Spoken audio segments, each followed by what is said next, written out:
Mufti Zafar Ahmed Official Channel.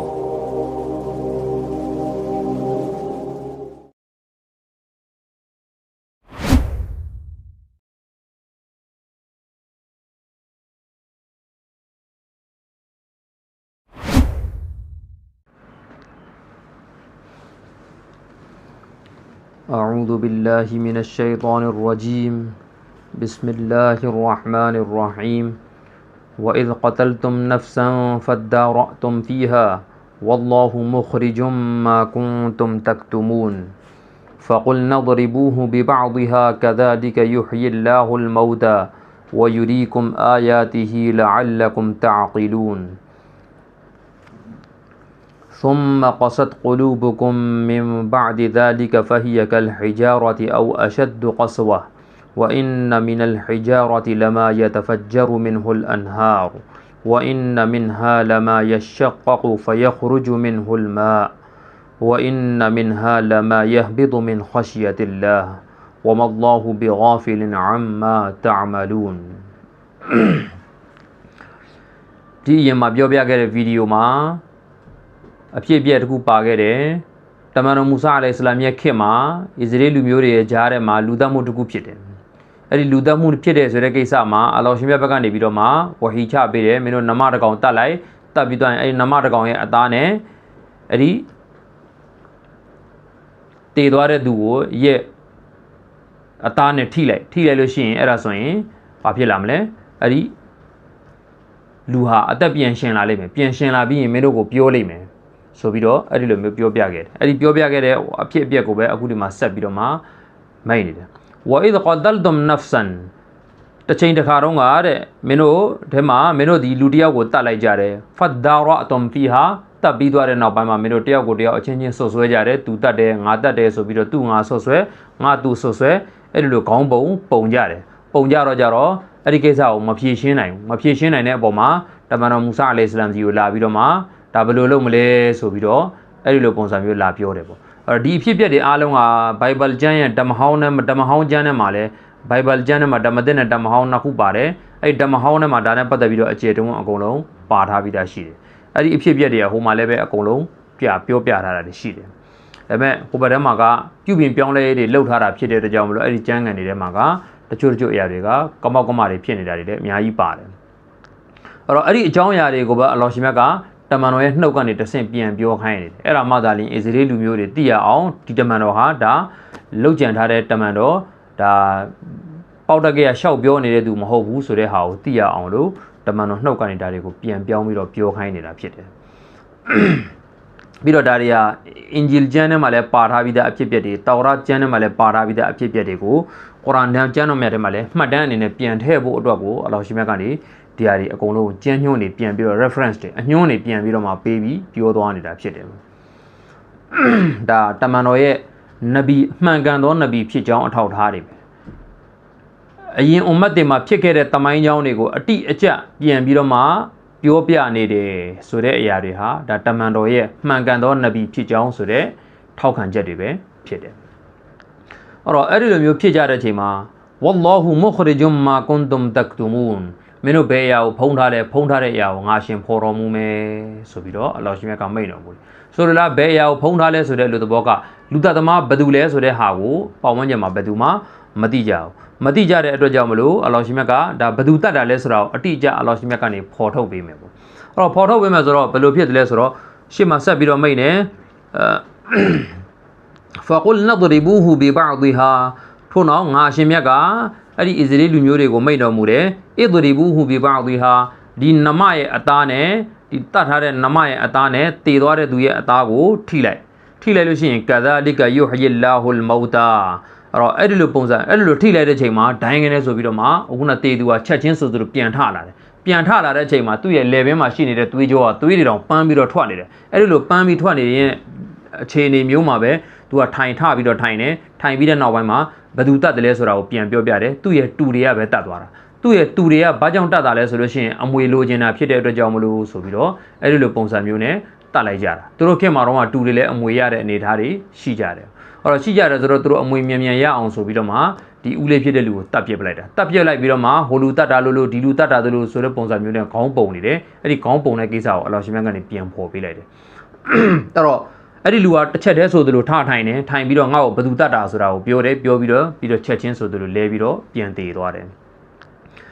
အဲ့တော့ဒီအဖြစ်အပျက်ကိုအလောရှင်မြတ်ကလူတွေအများကြီးအစ္စရေးလူမျိုးတွေအများကြီးရဲ့အရှိမသူကဒါဖြစ်စေတာ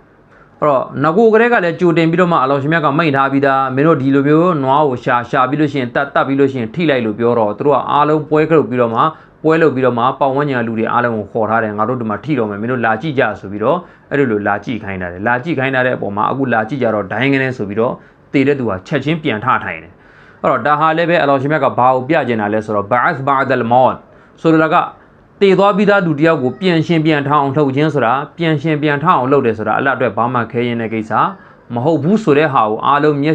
်မြင်ကိုယ်တွေ့မြင်ရလေအောင်ဆိုပြီးတော့အလ္လာဟ်ကနေဒါကိုပြလိုက်တာဖြစ်တယ်အဲ့တော့အဲ့လိုမျိုးထိလိုက်တယ်အဲ့ဒီလူကချက်ချင်းလိုထထိုင်တယ်လေဘင်းမှာသွေးကြောကနေသွေးတွေပန်းပြီးတော့ထွက်နေတယ်အဲ့ဒီလိုထထိုင်ပြီးတော့မှသူငါ့ကိုဘယ်သူတတ်တာပါဆိုတဲ့ဟာကိုပြောပြပြီးတော့ချက်ချင်းဆိုသလိုပြန်လဲပြီးတော့တည်သွားတယ်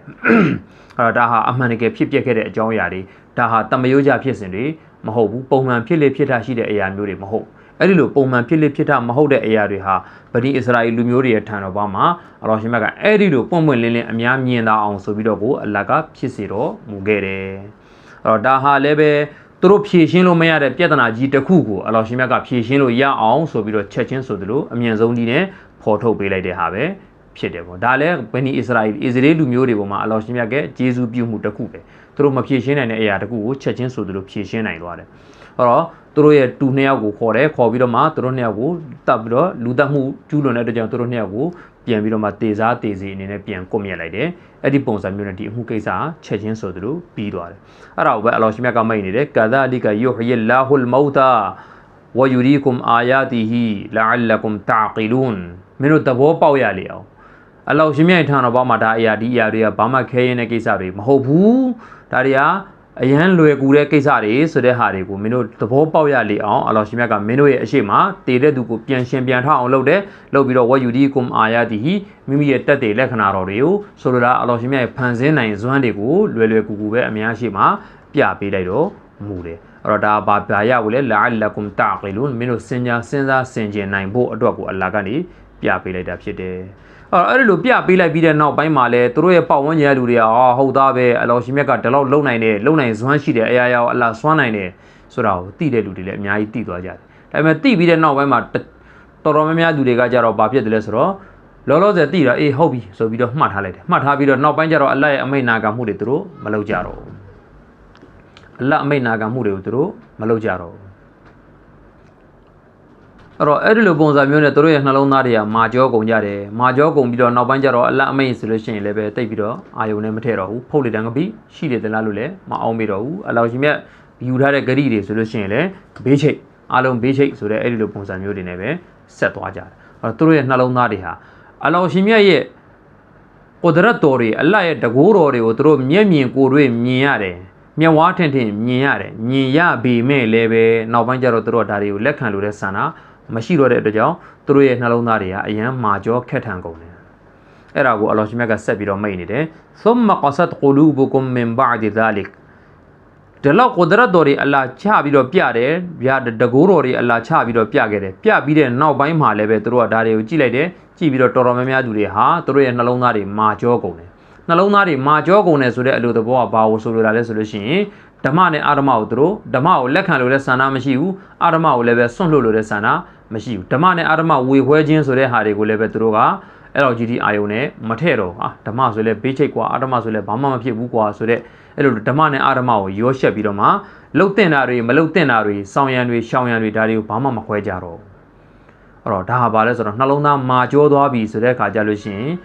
်စောင်းရံနေရှောင်းရံတွေကိုမခွဲခြားကြတော့ဘူးအဲ့တိုင်းပဲနှလုံးသားမာကြောသွားပြီဆိုတဲ့အခါကျလို့ရှိရင်အလတ်အမိတ်နာခံခြင်းဆိုတဲ့ဟာတွေကိုလည်း तू ကမလုပ်ချင်တော့ဘူးအလတ်အမိတ်ဖီးဆန်တယ်ဆိုတဲ့ကိစ္စတွေကိုလည်းပဲတိုးပြီးတော့မှပို့လောက်လာတော့တယ်ဂယုလည်းမဆိုင်တော့ဘူးအလတ်ကိုအလတ်ရဲ့အကြောက်တရားမရှိတော့ဘူး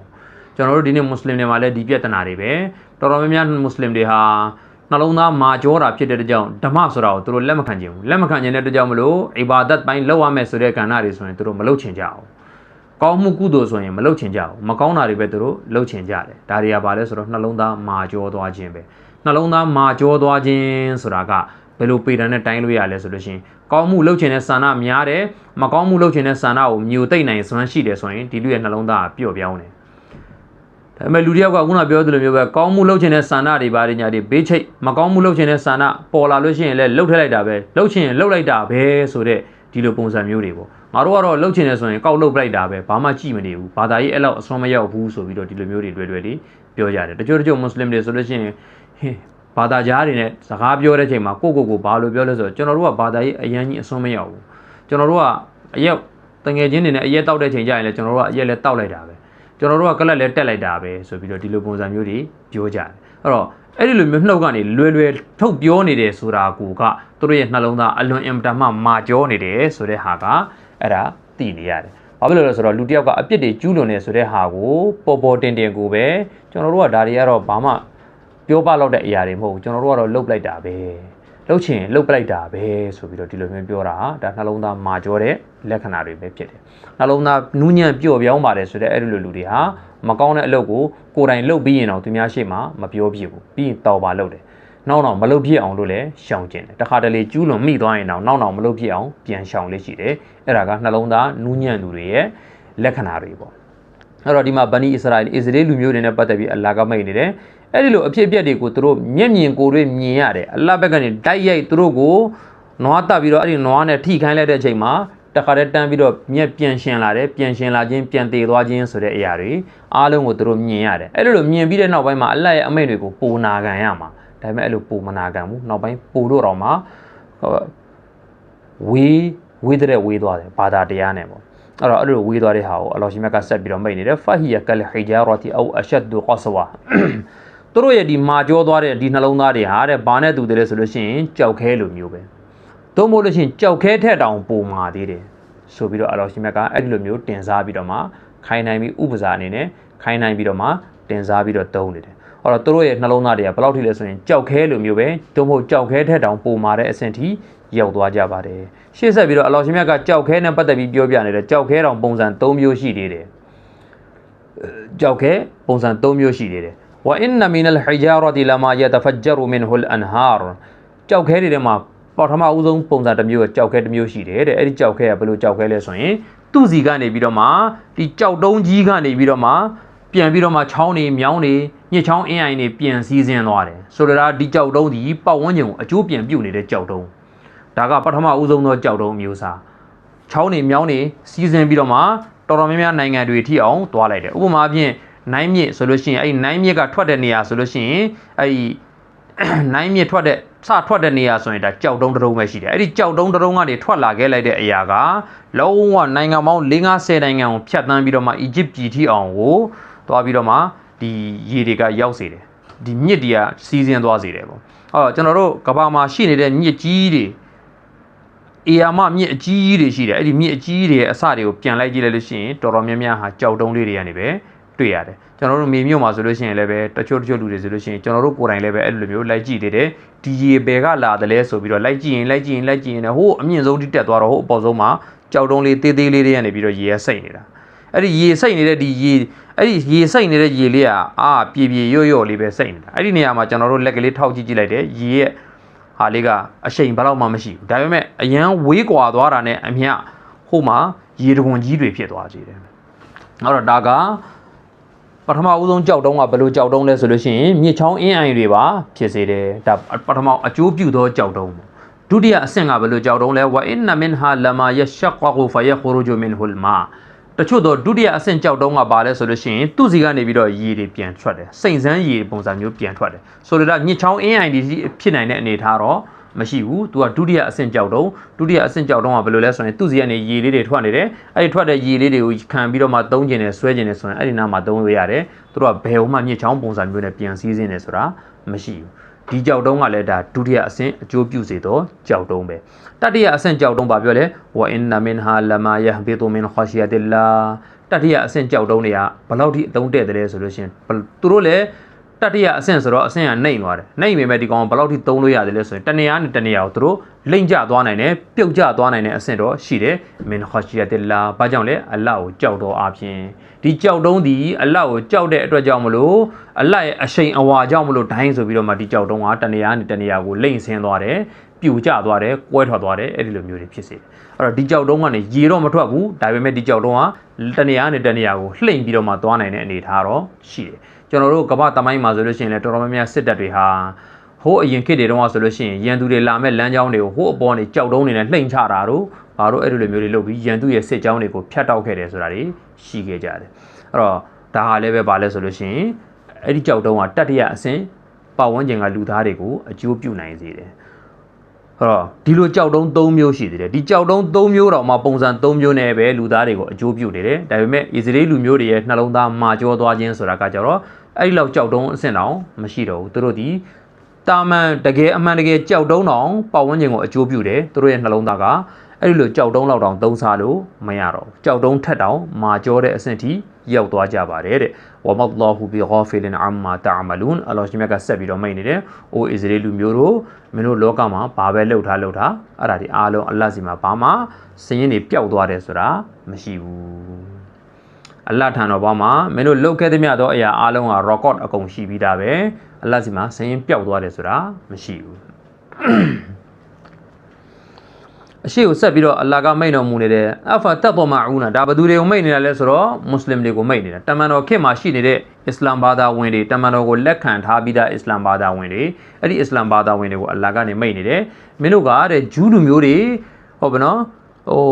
မင်းတို့ယုံကြည်လာအောင်တမန်တော်ကိုယုံကြည်လာအောင်တမန်တော်ပြောသမျှစကားတွေအားလုံးယုံလာအောင်မင်းတို့ဒါတွေမျှော်လင့်နေကြတာလားတဲ့ဆိုပြီးတော့အလ္လာဟ်ကမေးတယ်ဆိုတော့မင်းတို့တိတ်ပြီးတော့မမျှော်လင့်နဲ့ဂျူးလူမျိုးတွေဟာသူတို့စီကနေဘာမှတိတ်အများကြီးမျှော်လင့်လို့မရဘူးဒီအစ္စရေးလူမျိုးတွေကအဖတတမာဦးနာအန်ယူမီနူလကွမ်မင်းတို့ကိုယုံလာဖို့အတွက်ကိုမင်းတို့အရန်ကြီးမျှော်လင့်နေကြပါသလားတဲ့ဝကဒကာနာဖရီကွမ်မင်ဟွမ်ယစမာဦးနာကလာမအလ္လာဟ်သူတို့ထဲမှာအုပ်စုတစုကဒီလိုကိုကရှိပြီးသားတဲ့အဲ့ဒီအုပ်စုကဘယ်လိုအုပ်စုလဲဆိုရင်တော်ရာကျမ်းကိုသူတို့ဖတ်တယ်ပြီးသွားပြီဆိုလို့ရှိရင်တမန်တော်ဒီနေရာမှာမိတ်လိုက်တဲ့အာယတ်တော်တွေကိုလည်းသူတို့ကြားတယ်ကြားပြီးသွားပြီဆိုလို့ရှိရင်တမန်တော်မိတ်လိုက်တဲ့ဒီစကားတွေကငါတို့ရဲ့တော်ရာကျမ်းထဲမှာပါနေတဲ့အကြောင်းအရာတွေနဲ့တူတူပါပဲလားဆိုတဲ့အရာတွေကိုသူတို့သိတယ်သိပြီးမဲ့လည်းပဲဖရီကွမ်မင်ဟွမ်ယစမာဦးနာကလာမအလ္လာဟ်အလ္လာဟ်ရဲ့ဗျာဒိတ်တော်တွေကိုသူတို့ကကြားတယ်ကြားပြီးတဲ့နောက်ပိုင်းမှာသုမယူဟရရီဖူနဟူမင်ဘာဒီမာအကလူဟူဝဟွမ်ယာလမွန်တိတိကြီးနဲ့သဘောပေါက်ပါလျက်နဲ့ဒါတွေအားလုံးကိုဘာလို့တယ်လဲဆိုရင်ပြန်ပြီးတော့မှလီဆယ်တယ်ရှောက်ပြီးတော့ကျမ်းဂန်တွေကိုအမျိုးမျိုးဖြတ်ညှက်ကတ်တွေလုပ်ပစ်တယ်ပြုပြင်ပြောင်းလဲရည်တွေလုပ်ပစ်တယ်အဲ့တော့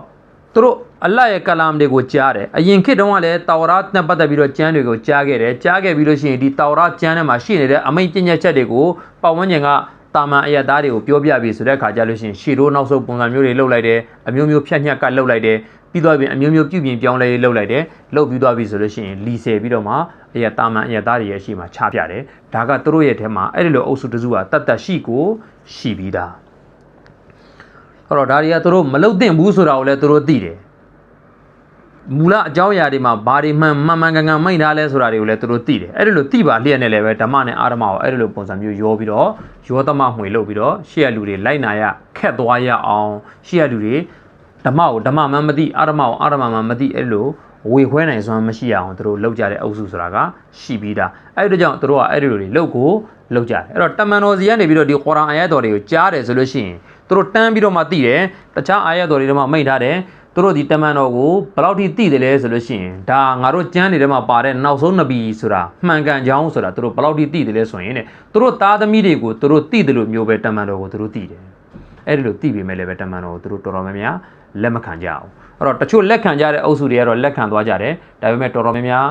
ဂျူးအစ္စရေးလူမျိုးတွေကပညာရှင်တွေကျမ်းတက်ပုဂ္ဂိုလ်တွေဟာလက်မခံကြအောင်လက်မခံဘဲနဲ့ပြီးရင်သူတို့နောက်လိုက်သားတွေကိုသူတို့ပြောတယ်ဒါဟာတမန်တော်မြတ်ကငါတို့ကျမ်းထဲမှာပါနေတဲ့သူတွေမဟုတ်ဘူးဆိုပြီးတော့ဒီလိုပုံစံမျိုးလီဆယ်ပြီးသူတို့ပြောတယ်အဲ့ဒီလိုပြောတာဖြစ်တဲ့ကြောင့်မလို့မင်းတို့အစ္စရေးလူမျိုးတွေစီကနေပြီးတော့အလုံးလိုက်အရင်လိုက်အစ္စလာမ်သာသနာပြောင်းလာကြတယ်အဲ့ဒါမျိုးမင်းတို့မမျှော်လင့်ကြနဲ့ဆိုပြီးတော့အလ္လာဟ်ကနေမိန့်တော်မူတယ်အဲ့တိုင်းမှာရှေ့ကိုဆက်ပြီးတော့အလ္လာဟ်ကနေမိန့်တော်မူတယ်ဝအီဒါလကုလ်လဒီနာအာမနူကာလူအာမန်နာဒီတမန်တော်ခေတ်မှာရှိနေတဲ့အစ္စရေးလူမျိုးတွေထဲမှာတဲ့တချို့အစ္စရေးလူမျိုးတွေဟာဘာလို့လဲဆိုလို့ရှိရင် Islam သာသနာကိုရောင်ပြမော်နာဖစ်ပုံစံမျိုးနဲ့အသွင်ဆောင်ပြီးတော့မှသူတို့ရှေ့တွင်မှာတော့သူတို့ကတော့ယုံကြည်တယ်ဆိုတဲ့ပုံစံမျိုးလုပ်ပြကြတယ်ဝိဒါလကုလ္လဒီနာအာမာနူသူတို့ထဲမှာတဲ့တမန်တော်ကိုအီမန်ယုံကြည်ပါတယ်ဆိုတဲ့အဲ့ဒီလိုအုပ်စုတွေရှိတယ်တဲ့အဲ့ဒီအုပ်စုကဘာလို့တယ်လဲဆိုလို့ရှိရင်ကောဒူအာမန်နာမွတ်စလင်တွေရှိရအောင်တော့ပြောတယ်ကျွန်တော်တို့လည်းတမန်တော်ကိုယုံတယ်ချားမွတ်စလင်တွေရှိရအောင်ပြောတယ်ကျွန်တော်တို့လည်းတမန်တော်ကိုယုံတယ်ခင်ဗျားတို့အီမန်ဘယ်လိုလက်ခံလဲကျွန်တော်တို့လည်းအဲ့တိုင်းအီမန်လက်ခံတယ်ဆိုပြီးပြောတယ်ဝိဒါခလာဘအဒ်ဟွမ်အီလာဘအဒ်ကာလူအတူဟဒ်ဒီသူနဟွမ်ဘီမာဖတဟ်အလ္လာဟူအလိုင်ကွမ်အဲ့တော့သူတို့အချင်းချင်းပြန်တွေ့ပြီးသူတို့ရဲ့ဒီမတူတော်တွေအချင်းချင်းပြန်ပြီးတွေ့ကြပြီးခိုင်းကောင်းဆောင်နေတဲ့အချင်းချင်းတွေ့ကြပြီးဆိုတဲ့အခါကျလို့ရှိရင်တော့သူတို့ကဘာပြောလဲဆိုရင်ကာလူအတူဟဒ်ဒီသူနဟွမ်မင်းတို့တဲ့အချင်းချင်းသူတို့အစ္စရေးလူမျိုးအချင်းချင်းပြောနေကြတာမင်းတို့တောရကျမ်းထဲမှာပါနေတဲ့တမန်တော်ရဲ့အကြောင်းအရာတွေတမန်တော်ကိုသွားပြီးပြောပြလိုက်ပြီလားအဲ့ဒီတိုင်းပဲတမန်တော်ရဲ့နောက်လိုက်သားတွေမွတ်စလင်တွေရှိတယ်အဲ့နောက်လိုက်သားမွတ်စလင်တွေကိုဟဲ့အောင်မင်းတို့တမန်တော်ရဲ့အကြောင်းအရာတွေကငါတို့ကျမ်းထဲမှာလည်းပါတယ်အဲ့ဒီတိုင်းပဲဆိုပြီးတော့မင်းတို့သွားပြောလိုက်သေးလားဆိုပြီးတော့အဲ့ဒီလိုပုံစံမျိုးမေးကြတယ်ဆိုလိုတာကမင်းတို့မပြောနဲ့နော်ပြောလို့ရှိရင်ဘာဖြစ်သွားမလဲဆိုရင်သူတို့တွေကသွေးနဲ့ထင်ရိုက်သွားလိမ့်မယ်ပြီးသွားပြီဆိုလို့ရှိရင်ဘာဖြစ်မလဲအလောရှင်မြတ်ရဲ့ထံတော်ဘာကိုရောက်ပြီဆိုတဲ့အခါကျရင်တနေ့တစ်ချိန်ချင်းကျရင်ဟာမှန်တယ်သူတို့ကျမ်းထဲမှာတမန်တော်အကြောင်းပါတယ်ဆိုပြီးတော့ဒီလိုပုံစံမျိုးသူတို့စကားပြောဖို့အခွင့်အလမ်းတွေရသွားလိမ့်မယ်အဲ့ဒီလိုအခွင့်အလမ်းမရသွားရလေအောင်မင်းတို့ဘာမှသွားပြီးတော့မှမွတ်စလင်တွေကိုစကားမပေးနဲ့လမ်းကြောင်းမပေးနဲ့ခင်ဗျားတို့တမန်တော်အကြောင်းကျွန်တော်တို့တောရကျမ်းထဲမှာလည်းပါတယ်ကျွန်တော်တို့ကျမ်းထဲမှာပါနေတဲ့ပုံကခင်ဗျားတို့ရဲ့ဒီတမန်တော်ပဲဆိုတဲ့ဒီစကားတွေကိုသွားပြီးတော့မပြောကြနဲ့ဆိုပြီးတော့အချင်းချင်းအဲ့လိုမျိုးလက်တို့ကြတယ်အဲ့ဒါကိုလည်းအလောရှင်မြတ်ကနေဒီနေရာမှာမိန့်တော်မူတယ်အချင်းချင်းတွေ့ကြပြီဆိုတဲ့အခါကျရင်အတူဟဒ်ဒီသူနာဟွမ်ဘီမာဖတဟ်အလ္လာဟူအလိုင်ကွမ်တမ်အလောရှင်မြတ်မင်းတို့ကိုချပေးထားသောအရာတွေအဲ့ဒီအရာတွေကိုမင်းတို့သူတို့ရှေ့မှာသွားပြောပြလိုက်ပြီလားဆိုလိုတာကမပြောပြနဲ့လီယူဟာဂျူကွမ်ဘီဟီအင်ဒါရဘ်ဘီကွမ်အဲ့လိုပြောပြလိုက်ရင်တနေ့နေ့တစ်ချိန်ချင်းကျရင်သူတို့ကတက်တယ်တွေဖြစ်ကုန်လိမ့်မယ်အလောရှင်မြတ်ရဲ့ထံတော်ဘာမှာငါတို့ကိုသွားပြီးတော့မှကျွန်တော်တို့သိတယ်လေသူတို့ကျွန်တော်တို့ပြောပြတာလေဆိုပြီးတော့ဒီလိုပုံစံသွားပြီးတက်တယ်ခံလိုက်လိမ့်မယ်တဲ့အဖလာတာကီလူန်အဲ့တော့အလောရှင်မြတ်ကနေဆက်ပြီးတော့လီယူဟာဂျူကွမ်ဘီဟီအင်ဒါရဘ်ဘီကွမ်အတိတ်ပဲဘာလဲဆိုရင်အဖလာတာကီလူန်မင်းတို့ဒီလောက်ကလေးတောင်နားမလဲကြဘူးလားဆိုပြီးတော့အချင်းချင်းတယောက်ကိုတယောက်ဝေဖန်ကြတယ်ဆိုလိုတာကမင်းတို့ကျမ်းထဲကအကြောင်းအရာတွေတောရကျမ်းထဲမှာပါနေတဲ့အရာတွေမွတ်စလင်တွေကိုရှေ့မှာသွားပြီးတော့မပြောလိုက်နဲ့သွားပြောလိုက်ရင်မင်းတို့တနေ့တစ်ချိန်ချင်းကြာရင်မင်းတို့ကိုယ်ဒုက္ခရောက်လိမ့်မယ်ဒီလောက်ကလေးတောင်မင်းတို့ဆင်ကျင်နိုင်စွမ်းမရှိကြဘူးလားဆိုပြီးတော့အချင်းချင်းပြောကြတယ်ပေါ့အဲ့တော့ရှေ့ဆက်ပြီးတော့အလောရှင်မြတ်ကမိန့်နေအဝလာယအလမွန်သူတို့ဒီလောက်ကလေးတောင်မသိကြဘူးလားအန်နလ္လာဟ်ယအလမူမာယူဆရူနဝမာယူအလီနွန်သူတို့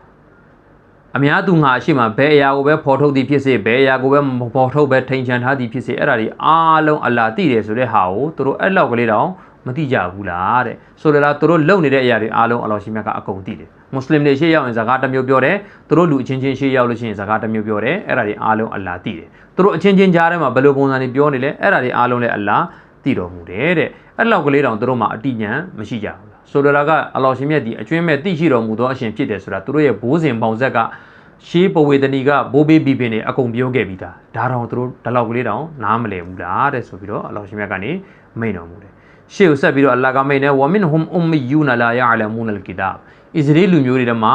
တချို့သောလူတွေရှိကြတယ်အဲဒီတချို့သောလူတွေကတာမန်အယတ်သားတွေဟောဘနော်စာရပိုင်မဖတ်တတ်ဘူးမရေးတတ်ဘူးဘယ်တော့မှရေးတတ်ဖတ်တတ်တယ်ဆိုတာကိုမသင်ခဲ့ဘူးအဲ့လိုမသင်ခဲ့ဘူးတဲ့သူတွေကကြတော့သူတို့ရဲ့ကျမ်းတက်ပုံကိုယ်တွေကဘာပြောတယ်သူတို့ကျမ်းတက်ပုံကိုယ်တွေလို့ထင်ရတဲ့ရောင်ဝါးဝါးတွေလည်းရှိကြတယ်အဲ့လိုရောင်ဝါးဝါးတွေမပြည့်တဲ့အိုးဘောင်ပင်ခတ်တယ်ဆိုတော့အဲ့လိုမပြည့်တဲ့အိုးတွေရှိကြတယ်အဲ့ဒီမပြည့်တဲ့အိုးတွေကသူတို့ကိုတခုခုပြောလိုက်လို့ရှိရင်အော်ငါတို့ကဒါဒီတိုင်းပဲငါတို့ကဒါဒီတိုင်းပဲဖြစ်မှာဆိုပြီးတော့အဲ့ဒီလိုပုံစံမျိုးနဲ့မြက်ကန်းယုံကြည်မှုမျိုးနဲ့သူတို့ယုံကြည်ကြတာတွေလည်းရှိကြတယ်အဲ့တော့အလောရှင်မြတ်ကအဲ့ဒီအုပ်စုကိုလည်းပြောနေတယ်ဝမင်ဟွမ်အွမ်မီယူန်သူတို့ထဲမှာမရေးတတ်မဖတ်တတ်တဲ့အဲ့ဒီလိုလူအုပ်စုတစုကလည်းရှိတယ်လာယအလမူနလ်ကီတာဘာသူတို့တောရကျမ်းကိုသူတို့မဖတ်တတ်ဘူး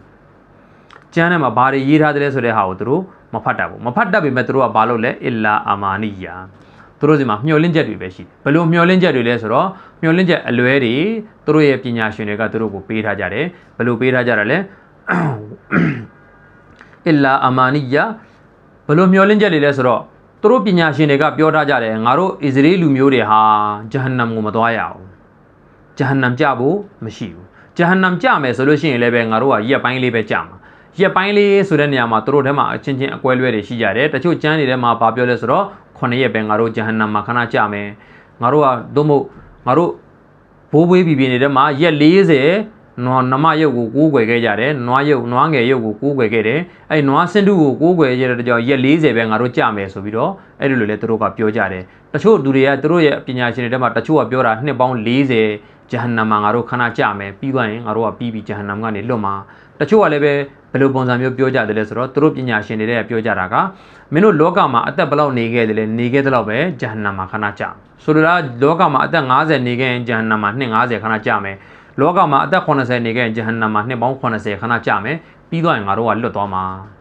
ပြီးရင်သူတို့ကဆက်ပြီးတော့ပြောကြတယ်ဂျန်နတ်ထဲမှာငါတို့အစ္စရေးလူမျိုးတွေကလွဲလို့ကျန်တဲ့ဘယ်လူမျိုးမှရှိဖို့မရှိဘူးဆိုပြီးတော့ဒီလိုမျိုးပုံစံမျိုးတွေ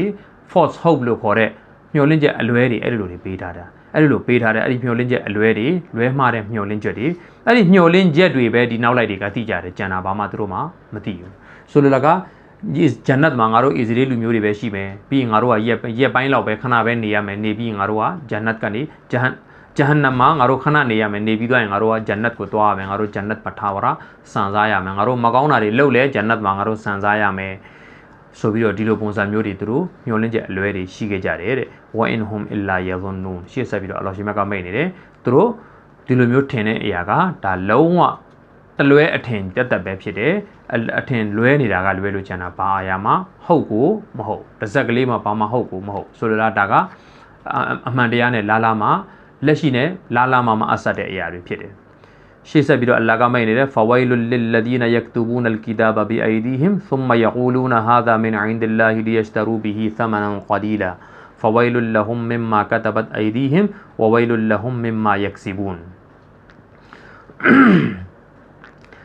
်အလ္လာဟ်ရှင်မြတ်ကဆက်ပြီးတော့မိတ်နေတယ်သူတို့ဒီအစ္စရေးလူမျိုးတွေထဲမှာတဲ့တချို့သူတွေရှိကြတယ်အဲ့ဒီသူတွေကတဲ့ဘာလို့တယ်လဲဆိုလို့ရှိရင်ပတ်ဝန်းကျင်ကလူတွေကမဆာလာတွေလာမေးမယ်ဖာတဝါတွေလာမေးပြီဆိုတဲ့အခါကျလို့ရှိရင်တို့ကကိုယ့်လက်နဲ့ကိုပေါက်တက်ခဲ့ရတယ်ရှောက်ပြီးတော့ရေးလိုက်ကြတယ်ရေးပြီးသွားပြီဆိုတဲ့အခါကျလို့ရှိရင်တာမန်အရက်သားတွေကိုချပြတယ်ပြီးတော့မင်းတို့ကဒီလိုပုံစံကျင့်ဆောင်အောင်မှာမင်းတို့ကဒီလိုပုံစံလိုက်နာမှာမင်းတို့ရဲ့ဆောင်ရန်ရှောင်ရန်တွေကဘယ်လိုဖြစ်တာဆိုပြီးတော့ဒီလိုမျိုးပြောတယ်အဲ့တော့သူတို့ကိုယ့်လက်နဲ့ကိုမဟုတ်မဟတေလီဆယ်ပြီးတော့ရေးတယ်ရေးပြီးတော့ဗာပြောလဲဒါဟာအလ္လာဟ်ဘက်ကနေလာတဲ့အရာတွေဒါကျမ်းထဲမှာပါတာဒီလိုတွေပါတယ်ဆိုပြီးတော့ဒီလိုပုံစံမျိုးတွေပြောတယ်ပြီးတော့သူတို့ကကျမ်းဂန်ကိုလည်းပဲပေါက်တက်ခဲ့ရတယ်ရှောက်ပြီးတော့ပြင်ကြတယ်ပြင်ကြပြီးတော့ပြီးဗာပြောလဲဒါအလ္လာဟ်ရှင်မြတ်ကမိန့်ထားတာဒီတိုင်းပဲလေဆိုပြီးတော့ဒီလိုပုံစံတွေသူတို့ပြောလို့ရှိကြတယ်အဲ့ဒီလိုပြောတဲ့သူတွေနဲ့ပတ်သက်ပြီးတော့အလ္လာဟ်ကမိန့်နေတယ်အဲ့ဒီလူတွေအတွက် wild ဆိုတဲ့ဂျဟန္နမ်ပဲရှိတယ်ကျမ်းကိုပြုပြင်ပြောင်းလဲလုပ်တဲ့သူတွေအတွက်ဂျဟန္နမ်ပဲရှိတယ်ဆိုပြီးတော့အလ္လာဟ်ကမိန့်နေတယ်အဲ့တော့သူတို့ဒီကိုယ့်လက်နဲ့ကိုပေါက်တက်ခဲ့ရရှောက်ရေးတယ်ပြီးလို့ရှိရင်ဗာပြောလဲဒါအလ္လာဟ်ဘက်ကနေလာတဲ့အရာဒါအလ္လာဟ်မိန့်ထားတာဒီတိုင်းပဲမိန့်ထားတာဆိုပြီးတော့အဲ့ဒီလိုတွေပြောတယ်အဲ့ဒီလိုလောက်တာဘာယူရချက်နဲ့လောက်တာလေဒီယက်စတရူဘီဟီသမနန်ကလီလာအာရကီလေးနည်းနည်းပပရဖို့အတွက်ဟုတ်ပါနော်ပတ်ဝန်းကျင်တွေကလူတွေရဲ့ဇီးကနေပြီးတော့လက်ယူဖို့အတွက်ကိုသူတို့ကဒီလိုမျိုးလီဆယ်ပေးလိုက်တယ်အဲ့တော့အဲ့ဒါတွေနဲ့ပတ်သက်ပြီးရှေ့မှာတွေလည်းလာလိမ့်မယ်သူတို့ထဲမှာချမ်းသာတဲ့ပုံကိုယ်တွေကလာပြီးတော့မှမဆာလာလာမေးမယ်ဆိုတဲ့အခါကျလို့ရှိရင်ရှရီအတ်သူတို့ရဲ့သားသမီးတွေတခုခုကျူးလွန်လိုက်တယ်သို့မဟုတ်ပိုင်ရှင်တွေကိုယ်တိုင်ကျူးလွန်လိုက်တယ်ဆိုရင်သူတို့ရဲ့ပညာရှင်တွေကိုလာမေးရင်သူတို့ကအမိန့်တွေကိုရှော့ပေါ့ပြီးတော့ပြောတယ်ပြီးလို့ရှိရင်ကြည့်ချက်ပြီးတော့ခင်ဗျာကျွန်တော်ကြည့်ချက်ပြီးလှုပ်ပေးလိုက်ဆိုပြောပြီးနားလည်မှုနဲ့ရှော့ပြီးတော့လစိုးလက်ဆောင်တွေယူတယ်ယူပြီးတော့လို့ရှိရင်အမိန့်တွေကိုပြင်ပေးလိုက်တယ်အဲ့ဒီတိုင်းပဲတချို့စင်းရဲသားတွေကလာမယ်သူတို့ကပေးနိုင်ကမ်းနိုင်တဲ့အနေအထားမရှိဘူးယော်နိုင်တဲ့အနေအထားမရှိဘူးဆိုတဲ့အခါကျရင်သူတို့ဘာလို့လဲဆိုရင်အဲ့ဒီလူတွေကြလို့ရှိရင်ကျမ်းထဲမှာဘယ်လိုပြောလဲပြောတဲ့အတိုင်းတဲ့ပဲပြောလိုက်တယ်အဲ့တော့ပြစ်မှုတစ်ခုတည်းကိုပဲချမ်းသာတဲ့သူကျူးလွန်နေရှိရင်ချမ်းသာတဲ့သူကျူးလွန်ရင်ဘယ်လိုပြစ်ဒဏ်ကြမလဲဆင်းရဲတဲ့သူတယောက်ကျူးလွန်ရင်ပြစ်ဒဏ်ကမတူဘူးဖြစ်နေတယ်အဲ့တော့ဒါတွေကအစ္စရေးလူမျိုးတွေအမြဲတမ်းလုပ်ခဲ့ကြတဲ့အရာတွေပဲဖြစ်တယ်ကျွန်တော်တို့ဒီနေ့အစ္စလာမ်သာသနာဝင်တွေမှာလည်းအဲ့ဒီပြဿနာတွေပဲဖြစ်နေတာပဲအဲ့တော့အစ္စလာမ်သာသနာဝင်တွေထဲမှာတော်တော်များများပညာရှင်တွေဟာကိုယ်နဲ့ယဉ်နီးတယ်ချမ်းသာတယ်ဆိုတဲ့အဲ့ဒီလိုလူတွေကပြဿနာတစ်ခုဖြစ်တယ်ဆိုရင်ဖြေရှင်းတဲ့နည်းလမ်းကိုတစ်မျိုးပြောတယ်တိတ်မယဉ်နီးဘူးသို့မဟုတ်ဆင်းရဲသားဆိုလို့ရှိရင်အဲ့ဒီလိုလူအာရကေပေးနိုင်စွမ်းမရှိဘူးဆိုတဲ့အဲ့ဒီလိုလူဆိုလို့ရှိရင်ကြတော့ဖြေရှင်းတဲ့နည်းနောက်တစ်မျိုးပြောပြတယ်အဲ့တော့ဖြစ်စဉ်တစ်ခုတည်းကိုပဲဖြေရှင်းတဲ့နည်းလမ်း2မျိုးတွေ3မျိုးတွေ4မျိုးတွေပုံစံတွေအမျိုးမျိုးတွေဖြစ်နေတာတွေကျွန်တော်တို့တွေ့နေရတယ်ဒါတွေဟာတကယ်တမ်းတော့ဒါလမ်းလွဲနေတဲ့အရာတွေပဲဖြစ်တယ်အဲ့တော့ဒါတွေဟာအစ္စရေးလူမျိုးတွေဘယ်လိုလုပ်ခဲ့လဲခရစ်ယာန်တွေဂျူးတွေဘယ်လိုလုပ်ခဲ့လဲမွတ်စလင်တွေလည်းအဲ့ဒီတိုင်းလိုက်လုပ်နေကြတာပဲဖြစ်တယ်အလ္လာဟ်အားလုံးကိုထိန်းသိမ်းစောင့်ရှောက်တော်မူပါစေအဲ့တော့အရှိမဆက်ပြီးတော့အလ္လာဟ်ရှင်မြတ်ကမိန့်နေတယ် တစိုးလက်ဆောင်နည်းနည်းပါးပါးရဖို့အတွက်ကိုသူတို့ကကြမ်းကိုအမျိုးမျိုးပြုပြင်ပြောင်းလဲရေးလုပ်ပြပလိုက်ကြတယ်အဲ့တော့အဲ့လိုပြုပြင်ပြောင်းလဲရေးလုပ်ကြတဲ့လူတွေအတွက်ကဂျဟန္နမ်ပဲသွားရလိမ့်မယ်ရှေ့ဆက်ပြီးတော့အလ္လာမိတ်နဲ့ဖဝိုင်လုလ်ဟွမ်မင်မာကတဘတ်အိုင်ဒီဟင်ကိုလည်းနဲ့ကိုရေးခဲ့ကြတဲ့သူတွေလည်းဂျဟန္နမ်သွားကြမယ်ဝဝိုင်လုလ်ဟွမ်မင်မာယက်ဆီဘွန်ဒီဘာမဟုတ်တဲ့နှစ်ပြားတစ်ဘဲလောက်လေးပတ်စံလေးကိုရှာခဲ့ကြပါတယ်ဆိုတဲ့အဲ့ဒီလိုလူတွေလည်းဂျဟန္နမ်သွားရမယ်ဆိုတော့ပုံမှန်နှစ်ခုရှိတယ်ကျမ်းကိုပြင်တာကပုံမှန်တစ်ခုပြီးလို့ရှိရင်တစိုးလက်ဆောင်ယူတာကနောက်ထပ်ပုံမှန်တစ်ခုရှေ့ဆက်ပြီးတော့ပြောနေတယ်ဝကာလူလန်တမဆနန်နာရူအလာအယာမမာဒူဒါသူတို့အချင်းချင်းပြောကြတယ်ငါတို့ကဂျဟန္နမ်သွားရလဲရက်အနေငယ်ပဲဟွလ်အဲ့တော့တမန်တော်ကိုအလ္လာဟ်ရှင်မြတ်ကနေမိတ်တယ်အိုးတမန်တော်အသင်ပြောလိုက်ပါأتخذتم عند الله عهدا فلن يخلف الله عهده أم تقولون على الله ما لا تعلمون မင်းတို့ကအလ္လာဟ်နဲ့ဂရိများပြုထားခဲ့ကြလို့လားစာချုပ်များချုပ်ထားခဲ့ကြလို့လားကျွန်တော်တို့ကတော့ဂျဟန္နမ်မှာဒီလောက်ပဲကြာမှာပါအဲ့တဲ့ပို့ပြီးကြာစရာဘာမှအကြောင်းမရှိဘူးအလ္လာဟ်ရှင်မြတ်ကျွန်တော်တို့အဲ့ဒီထက်ပို့ပြီးတော့မှဂျဟန္နမ်ကိုပို့လို့မရအောင်ဆိုပြီးတော့အလ္လာဟ်နဲ့ခင်ဗျားတို့စာချုပ်များချုပ်ထားကြလို့လားအလ္လာဟ်ရှင်မြတ်ကအဲ့ဒီဂရိကိုချိုးဖောက်လို့မရလေအောင်လို့အလ္လာဟ်ရှင်မြတ်ကခံဝန်တွေများထိုးထားကြလို့လားဆိုပြီးတော့တမန်တော်မေးခိုင်းတယ်ဆိုလိုတာဘာလဲဆိုတော့အလ္လာဟ်ရှင်မြတ်နဲ့ဘာဂရိမှာပြုထားတယ်ဆိုတာမရှိဘူးမင်းတို့ကတော့အပြစ်ကျူးလွန်နေတယ်လို့ကျူးလွန်မယ်ငါကတော့မင်းတို့ကိုအပြစ်ပေးခွင့်မရှိစေရဆိုတဲ့ဒီလိုပုံစံမျိုးအလ္လာဟ်ရှင်မြတ်စီမှာဘယ်သူနဲ့မှစာချုပ်ချုပ်ထားတယ်ဆိုတာမရှိဘူးရှေ့ဆက်ပြီးတော့မိတ်နေတဲ့အမ်တကူလူနာအလာလောဟီမာလာတဖာတာလမွန်ဒို့မဟုတ်လို့ရှိရင်မင်းတို့ကမင်းတို့ကိုမသိတဲ့အရာတွေကိုပေါက်တက်ကြရတယ်ရှောက်ပြီးတော့အလ္လာဟ်နဲ့ပတ်သက်ပြီးတော့ယူဆွနေကြတာလားဆိုပြီးတော့မေးခိုင်းနေတယ်ဆိုလိုတာဘာလဲဆိုတော့မင်းတို့ဒီပေါက်တက်ကြရတယ်ရှောက်ပြီးတော့အလ္လာဟ်ကိုယူဆွနေကြတာဒါဖြစ်တယ်ပေါ့မင်းတို့မသိဘဲနဲ့ရမ်းလှော့နေကြတာလားအလ္လာဟ်နဲ့ပတ်သက်ပြီးတော့မသိဘဲနဲ့ရှောက်ပြီးရမ်းလှော့နေကြတာလားဆိုပြီးတော့အလ္လာဟ်ရှင်မြတ်တမန်တော်ကိုမေးခိုင်းနေတယ်တမန်တော်ခေတ်မှာရှိနေတဲ့အစ္စရေးလူမျိုးတွေကိုအလ္လာဟ်ကအဲ့ဒီလိုမျိုးမေးခိုင်းနေတာဖြစ်တယ်ဆိုလိုတာကမင်းတို့အလ္လာဟ်နဲ့ဗရိညင်ပြုထားတယ်ဆိုတာလည်းမရှိဘူးသို့မဟုတ်လို့ရှိရင်တော့မင်းတို့ဒါပေါက်တက်ကြရအလ္လာဟ်ကိုရှောက်ပြီးတော့ယူဆွနေကြတာပဲဖြစ်လိမ့်မယ်ရှေ့ဆက်ပြီးတော့အလ္လာဟ်ရှင်မြတ်ကမိန့်တော်မူတယ်ဘလာမန်ကဆဘဆယီအတန်ဝအဟာတတ်ဘီဟီခတီအတူဟူဖအူလာအီကာအဆဟာဘွန်နာရ်ဟွမ်ဖီဟာခါလီဒွန်ဟုတ်ပြီနော်မကောင်းမှုလုပ်ခဲ့တယ်မကောင်းမှုလုပ်ခဲ့ရုံနဲ့မကဘူးသူ့ရဲ့ခေါင်းစားခြေဆုံးအားလုံးမကောင်းမှုတွေမှကြီးပဲနှိမ့်နေတယ်ဆိုလိုတာကအချိန်တိုင်းမကောင်းတာတွေကြီးလုပ်နေကြတယ်ဒီအစ္စရေးလူမျိုးတွေကိုပြောတာအစ္စရေးလူမျိုးတွေလည်းပါတယ်သို့မဟုတ်အစ္စရေးမဟုတ်တဲ့တခြားသောသူတွေလည်းပဲပါတယ်တနေကုန်မိုးလေးမိုးချုပ်မကောင်းတာတွေကြီးအဲ့လိုလုပ်နေတယ်လုံးဝတသက်လုံးမကောင်းတဲ့အလုပ်ကြီးချိပဲအဲ့လိုမျိုးလုပ်တယ်အဲ့လိုလုပ်တဲ့သူတွေဟာဖာအူလာအီကာအဆဟာဘွန်နာသူတို့ဟာငရဲသားတွေဒါလင်းဖြစ်ကြပါတယ်အဲ့ဒီလူတွေဒီငရဲသားတွေပဲဖြစ်လိမ့်မယ်ဟွမ်ဖီဟာခါလီဒွန်သူတို့ဟာငရဲမှာထာဝရနေရလိမ့်မယ်တဲ့ဆိုပြီးတော့အလ္လာဟ်ရှင်မြတ်ကနေမိန့်တော်မူတယ်အဲ့တော့ဒီအစ္စရေးလူမျိုးတွေနဲ့ပတ်သက်ပြီးတော့လည်းအခုပြောနေတာမင်းတို့တသက်လုံးမကောင်းတာတွေလုပ်နေတယ်မကောင်းတာတွေလုပ်ပြီးတော့မှပြီးတော့ဂျန်နတ်ရဖို့မင်းတို့မျှော်လင့်နေကြတာလားအဲ့ဒီလိုတော့ရဖို့မရှိဘူးတသက်လုံးအဖြတ်လုပ်ငန်းလုပ်နေပြီးတော့မှဂျန်နတ်ရဖို့တွေမျှော်လင့်နေတယ်အဲ့ဒါမျိုးဖြစ်လာကြဘာမှအကြောင်းမရှိဘူးသူနဲ့ဆန့်ကျင်ပဲအလ္လာဟ်ရှင်မြတ်ကဆက်ပြီးတော့မိန့်နေတယ်ဝလ္လဒီနာအာမနူဝါအမီလုဆာလီဟာတီအလ္လာဟ်ကိုယုံကြည်တယ်ပြီးတဲ့နောက်ပိုင်းမှာတမန်တော်တွေကိုယုံကြည်တယ်ယုံကြည်ပြီးတဲ့နောက်ပိုင်းမှာတသက်လုံးကောင်းမှုကုသိုလ်တွေလုပ်ခဲ့ကြတယ်ဆိုလို့ရှိရင်တဲ့ဥလာအီကာအဆဟာဘုလ်ဂျန်နာအဲ့ဒီသူတွေဒီတာလျင်ဒုက္ခဘုံကိုတွားကြရလိမ့်မယ်ဂျန်နတ်ဥယျာဉ်ဘုံကိုတွားကြရလိမ့်မယ်ဟွမ်ဖီဟာခါလီဒွန်ဒီလူတွေပဲဂျန်နတ်မှာထာဝရနေရလိမ့်မယ်အလ္လာဟ်ကိုလည်းမယုံကြည်ဘူးကောင်းမှုကုသိုလ်တွေလည်းမလုပ်ခဲ့ဘူးဆိုတဲ့အဲ့ဒီလိုလူကတော့ဂျန်နတ်လည်းရောက်ဖို့မရှိဘူးအဲ့ဒီလူဟာဂျဟန္နမ်ပဲသွားရလိမ့်မယ်အဲ့တော့အခုနောက်မှာအာယတ်မှာကဘာလို့ထိအောင်ပြောလိုက်လဲဆိုရင်မကောင်းမှုကျူးလွန်တာတစ်ခါတလေကျူးလွန်တာမဟုတ်ဘူးမိုးလင်းမိုးချုပ်အချိန်တိုင်းမကောင်းမှုတွေကြီးပဲအဲ့ဒီလိုကျူးလွန်နေတဲ့သူကအလ္လာဟ်ကိုလည်းမယုံထားဘူးကောင်းမှုကုသိုလ်လည်းမလုပ်ထားဘူးဆိုရင်တော့အဲ့ဒီလူဟာဂျန်နတ်ရဖို့ဘယ်တော့မှမျှော်လင့်နေလို့မရဘူးအဲ့တော့ဒီအစ္စရေးလူမျိုးတွေဟာခုနပြောသလိုမျိုးပဲတလွဲမျှော်လင့်နေတာအလ္လာဟ်ကိုသူတို့ယုံကျင်တဲ့အပိုင်းယုံတယ်မယုံကျင်တဲ့အပိုင်းမယုံဘူးသူတို့ယုံကျင်တယ်လို့ယုံတယ်မယုံကျင်တယ်လို့မယုံဘူးအလ္လာဟ်ရှင်မြတ်ကဘယ်လိုယုံခိုင်းတာလဲအဲ့ဒီပုံစံတိုင်းမယုံဘူးသူတို့ယုံကျင်တဲ့ပုံစံတိုင်းယုံမယ်အဲ့ဒီလိုယုံပြီးတော့မှအမိန့်တွေပေးတဲ့နေရာမှာလဲနာခံတဲ့ဟာနာခံမယ်မနာခံတဲ့ဟာမနာခံဘူးတစ်ခါကြလို့ရှိရင်လုံးဝပေါ်တင်ကြီးကိုကန့်လန့်တကြီးသွားကြတယ်အဲ့တော့အဲ့ဒီလိုကန့်လန့်တကြီးသွားပြီးတော့မှဂျန်နတ်ရမှာဆိုပြီးတော့မှမင်းတို့မျှော်လင့်နေတာဒါမင်းတို့ရဲ့မျှော်လင့်ချက်တက်ပဲဖြစ်လိမ့်မယ်ဘယ်တော့မှအမှန်တရားဖြစ်လာစရာအကြောင်းမရှိဘူးဆိုပြီးတော့အလ္လာဟ်ရှင်မြတ်ကနေဒါတွေကိုအတိပေးလိုက်တာပဲဖြစ်ပါတယ်